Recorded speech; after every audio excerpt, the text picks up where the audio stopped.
Chapter 76. Progress of Cavalcanti the Younger. Meanwhile, Monsieur Cavalcanti the elder had returned to his service, not in the army of His Majesty the Emperor of Austria, but at the gaming table of the baths of Lucca, of which he was one of the most assiduous courtiers. He had spent every farthing that had been allowed for his journey as a reward for the majestic and solemn manner in which he had maintained his assumed character of father. Monsieur Andrea, at his departure, inherited all the papers which proved that he had indeed the honour of being the son of the Marquis Bartolomeo and the Marchioness Oliva Corsinari.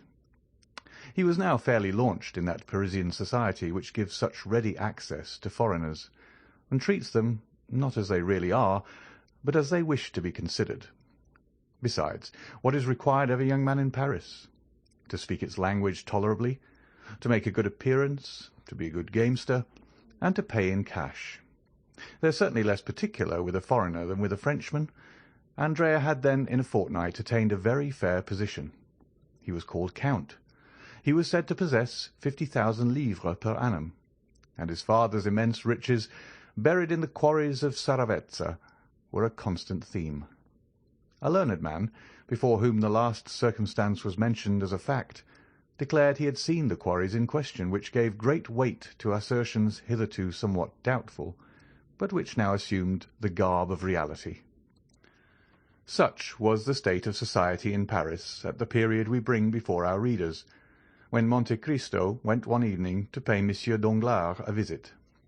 Monsieur Danglars was out, but the Count was asked to go and see the Baroness, and he accepted the invitation.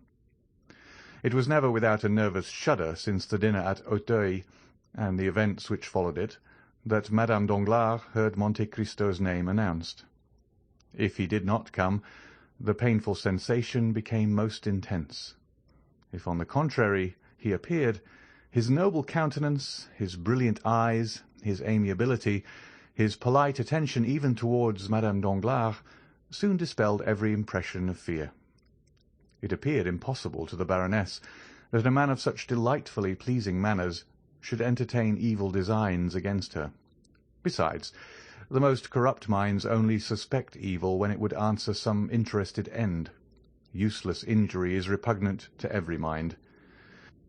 When Monte Cristo entered the boudoir, to which we have already once introduced our readers, and where the Baroness was examining some drawings which her daughter passed to her after having looked at them with Monsieur Cavalcanti, his presence soon produced its usual effect, and it was with smiles that the Baroness received the Count. Although she had been a little disconcerted at the announcement of his name, the latter took in the whole scene at a glance. The Baroness was partially reclining on a sofa. Eugénie sat near her, and Cavalcanti was standing. Cavalcanti, dressed in black like one of Goethe's heroes, with varnished shoes and white silk open-worked stockings, passed a white and tolerably nice-looking hand through his light hair, and so displayed a sparkling diamond, that in spite of Monte Cristo's advice, the vain young man had been unable to resist putting on his little finger. This movement was accompanied by killing glances at Mademoiselle Danglars, and by sighs launched in the same direction. Mademoiselle Danglars was still the same, cold, beautiful, and satirical. Not one of these glances, nor one sigh, was lost on her. They might have been said to fall on the shield of Minerva, which some philosophers assert protected sometimes the breast of Sappho.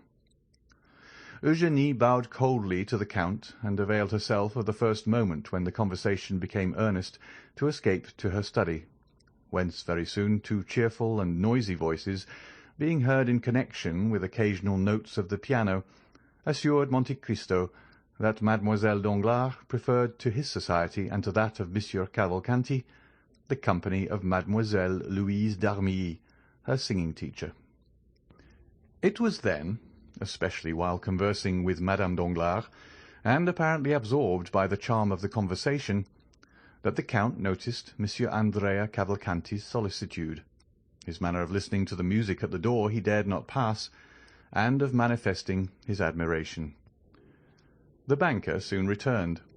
His first look was certainly directed towards Monte Cristo, but the second was for Andrea.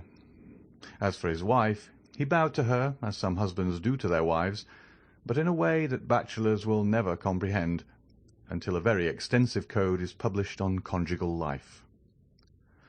"Have not the ladies invited you to join them at the piano?"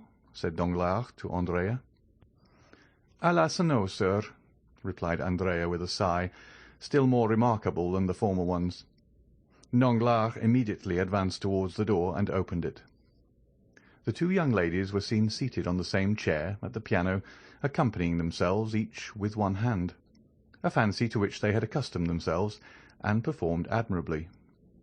Mademoiselle d'Armilly, whom they then perceived through the open doorway, formed with Eugénie one of the tableaux vivants of which the Germans are so fond. She was somewhat beautiful, and exquisitely formed, a little fairy-like figure with large curls falling on her neck, which was rather too long, as Perugino sometimes makes his virgins, and her eyes dull from fatigue. She was said to have a weak chest, and like Antonia in the Cremona violin, she would die one day while singing. Monte Cristo cast one rapid and curious glance round this sanctum. It was the first time he had ever seen Mademoiselle d'Armilly, of whom he had heard much. "Well," said the banker to his daughter, "are we then all to be excluded?" He then led the young man into the study, and either by chance or manoeuvre the door was partially closed after Andrea, so that from the place where they sat neither the Count nor the Baroness could see anything. But as the banker had accompanied Andrea, Madame Danglars appeared to take no notice of it. The Count soon heard Andrea's voice, singing a Corsican song accompanied by the piano. While the Count smiled at hearing this song, which made him lose sight of Andrea, in the recollection of Benedetto, Madame Danglars was boasting to Monte Cristo of her husband's strength of mind, who that very morning had lost 300,000 or 400,000 francs by a failure at Milan. The praise was well deserved, for had not the Count heard it from the Baroness, or by one of these means by which he knew everything, the Baron's countenance would not have led him to suspect it. Thought Monte Cristo, he begins to conceal his losses. A month since he boasted of them. And then aloud, "Oh, madame, Monsieur Danglars is so skilful. He will soon regain at the Bourse what he loses elsewhere." "I see that you participate in a prevalent error," said Madame Danglars. "What is it?" said Monte Cristo. "That Monsieur Danglars speculates, whereas he never does." "Truly, madame, I recollect Monsieur Debray told me, apropos, what is become of him. I have seen nothing of him the last 3 or 4 days." "Nor I," said Madame Danglars. "But you began a sentence, sir, and did not finish." "Which?" "Monsieur Debray had told you." "Ah, yes, he told me it was you who sacrificed to the demon of speculation." "I was once very fond of it, but I do not indulge now." "Then you are wrong, madame.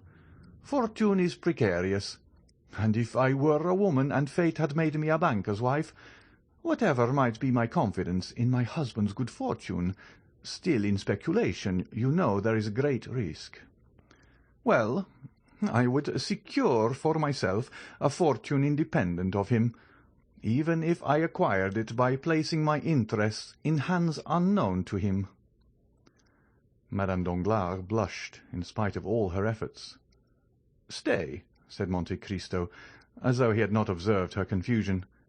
"I have heard of a lucky hit that was made yesterday on the Neapolitan bonds."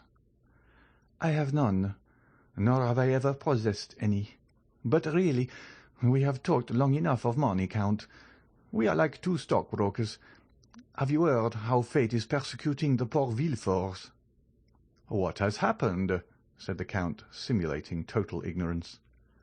"You know the Marquis of Saint-Méran died a few days after he had set out on his journey to Paris, and the Marchioness a few days after her arrival." "Yes," said Monte Cristo, "I have heard that. But as Claudius said to Hamlet, it is a law of nature their fathers died before them, and they mourned their loss. They will die before their children, who will in their turn grieve for them." "But that is not all." "Not all?" "No. They were going to marry their daughter—" "To Monsieur Franz d'Épinay. Is it broken off?" "Yesterday morning, it appears. Franz declined the honour." "Indeed. And is the reason known?" "No." "How extraordinary! And how does Monsieur de Villefort bear it?" "As usual, like a philosopher." Danglars returned at this moment alone. "Well," said the Baroness, "do you leave Monsieur Cavalcanti with your daughter?" "And Mademoiselle d'Armilly," said the banker. "Do you consider her no one?" Then turning to Monte Cristo, he said, "Prince Cavalcanti is a charming young man, is he not? But is he really a prince?" "I will not answer for it," said Monte Cristo. "His father was introduced to me as a marquis, so he ought to be a count. But I do not think he has much claim to that title." "Why?" said the banker. "If he is a prince, he is wrong not to maintain his rank. I do not like anyone to deny his origin." "Oh, you are a thorough democrat," said Monte Cristo, smiling. "But do you see to what you are exposing yourself?" said the Baroness. "If perchance Monsieur de Morcerf came, he would find Monsieur Cavalcanti in that room where he, the betrothed of Eugénie, has never been admitted." "You may well say perchance," replied the banker, "for he comes so seldom. It would seem only chance that brings him." "But should he come and find that young man with your daughter?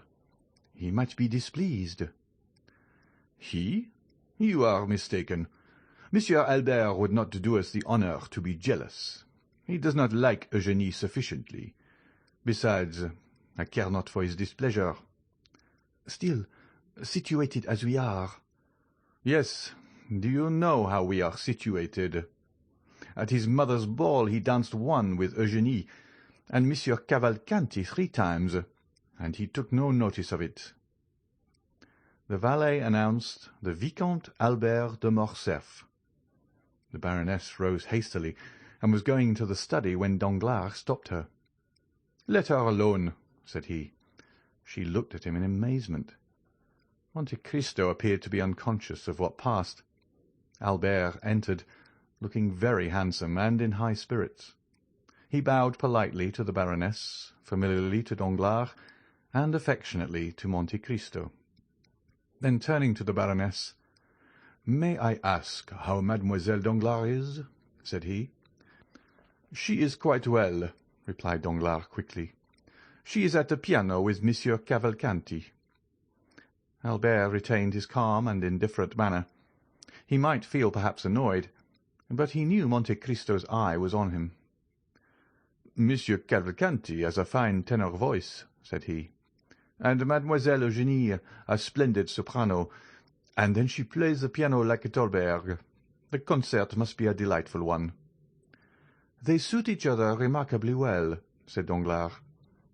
Albert appeared not to notice this remark, which was, however, so rude that Madame Danglars blushed. "I, too," said the young man, "am a musician. At least, my masters used to tell me so. But it is strange that my voice never would suit any other, and the soprano less than any." Danglars smiled, and seemed to say, "It is of no consequence." Then, hoping doubtless to effect his purpose, he said, "The prince and my daughter were universally admired yesterday. You were not of the party, Monsieur de Morcerf." "What prince?" asked Albert. "Prince Cavalcanti," said Danglars, who persisted in giving the young man that title. "Pardon me," said Albert. "I was not aware that he was a prince. And Prince Cavalcanti sang with Mademoiselle Eugénie yesterday? It must have been charming. Indeed, I regret not having heard them, but I was unable to accept your invitation, having promised to accompany my mother to a German concert given by the Baroness of Château Renaud." This was followed by rather an awkward silence. "May I also be allowed," said Morcerf, "to pay my respects to Mademoiselle Danglars?" "Wait a moment," said the banker, stopping the young man. Do you hear that delightful cavatina? Ta-ta-ta, ti-ta-ta, ta-ta. It is charming. Let them finish. One moment. Bravi, bravi, brava. The banker was enthusiastic in his applause. Indeed, said Albert. It is exquisite. It is impossible to understand the music of his country better than Prince Cavalcanti does. You said prince, did you not? But he can easily become one, if he is not already. It is no uncommon thing in Italy. But to return to the charming musicians, you should give us a treat, Danglars, without telling them there is a stranger. Ask them to sing one more song. It is so delightful to hear music in the distance, when the musicians are unrestrained by observation. Danglars was quite annoyed by the young man's indifference. He took Monte Cristo aside. "What do you think of our lover?" said he. "He appears cool, but then your word is given." "Yes, doubtless. I have promised to give my daughter to a man who loves her, but not to one who does not. See him there, cold as marble and proud like his father. If he were rich, if he had Cavalcanti's fortune, that might be pardoned. Ma foi! I haven't consulted my daughter, but if she has good taste—" "Oh," said Monte Cristo, "my fondness may blind me, but I assure you I consider Morcerf a charming young man, who will render your daughter happy and will sooner or later attain a certain amount of distinction, and his father's position is good." Said Danglars. "Why do you doubt?" "The past. That obscurity of the past. But that does not affect the son." "Very true. Now I beg of you, don't go off your head. It's a month now that you have been thinking of this marriage, and you must see that it throws some responsibility on me, for it was at my house you met this young Cavalcanti, whom I do not really know at all." "But I do." "Have you made inquiry?" "Is there any need of that? Does not his appearance speak for him? And he is very rich." "I am not so sure of that." "And yet you said he had money." 50,000 livres. A mere trifle." "He is well educated." Said Monte Cristo in his turn. "He is a musician." "So are all the Italians." "Come, Count, you do not do that young man justice." "Well, I acknowledge it annoys me, knowing your connection with the Morcerf family, to see him throw himself in the way." Danglars burst out laughing. "What a Puritan you are!" said he. "That happens every day." "But you cannot break it off in this way. The Morcerfs are depending on this union." "Indeed?" "Positively." "Then let them explain themselves. You should give the father a hint. You are so intimate with the family." "I? Where the devil did you find out that?" "At their ball. It was apparent enough. Why, did not the Countess, the proud Mercedes, the disdainful Catalan, who will scarcely open her lips to her oldest acquaintances, take your arm, lead you into the garden, into the private walks, and remain there for half an hour?" "Ah, Baron, Baron," said Albert, "you are not listening. What barbarism in a megalomaniac like you!" "Oh, don't worry about me, Sir Mocker," said Danglars. Then turning to the Count, he said, "But will you undertake to speak to the father?" "Willingly, if you wish it."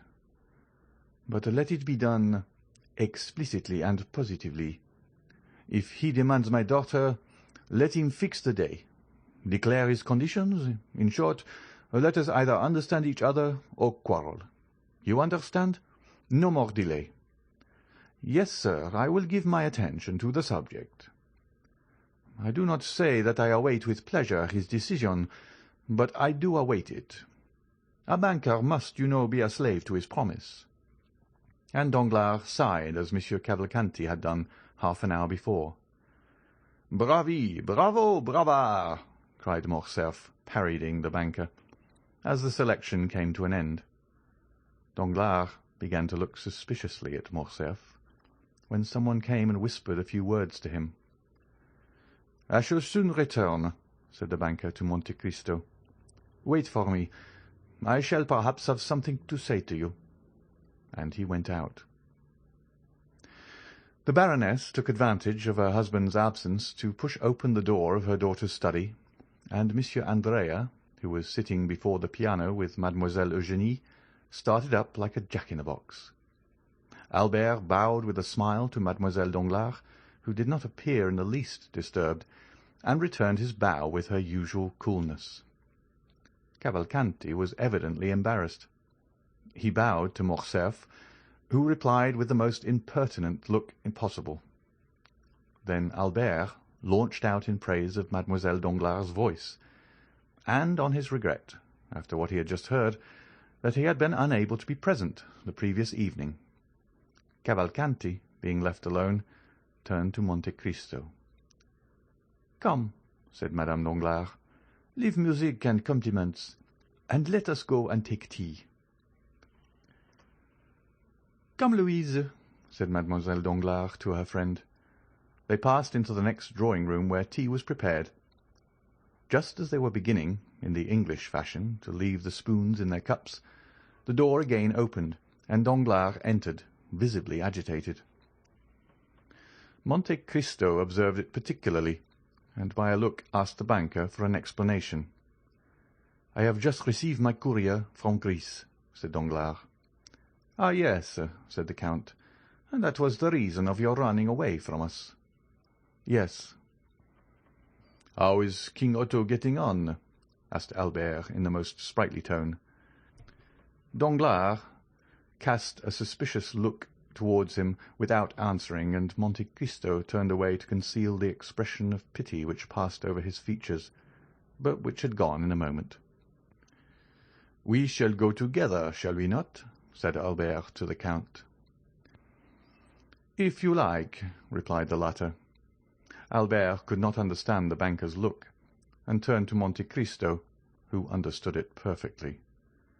"Did you see," said he, "how he looked at me?" "Yes," said the count. "But did you think there was anything particular in his look?" "Indeed I did. And what does he mean by his news from Greece?" "How can I tell you?" "Because I imagine you have correspondence in that country." Monte Cristo smiled significantly. "Stop," said Albert. "Here he comes. I shall compliment Mademoiselle Danglars on her cameo while the father talks to you." "If you compliment her at all, let it be on her voice at least," said Monte Cristo. "No, every one would do that." "My dear Viscount, you are dreadfully impertinent." Albert advanced towards Eugénie, smiling. Meanwhile Danglars, stooping to Monte Cristo's ear, "Your advice was excellent," said he.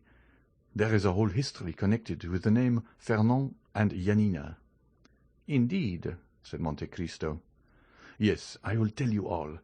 But take away the young man. I cannot endure his presence." "He is going with me. Shall I send the father to you?" "Immediately."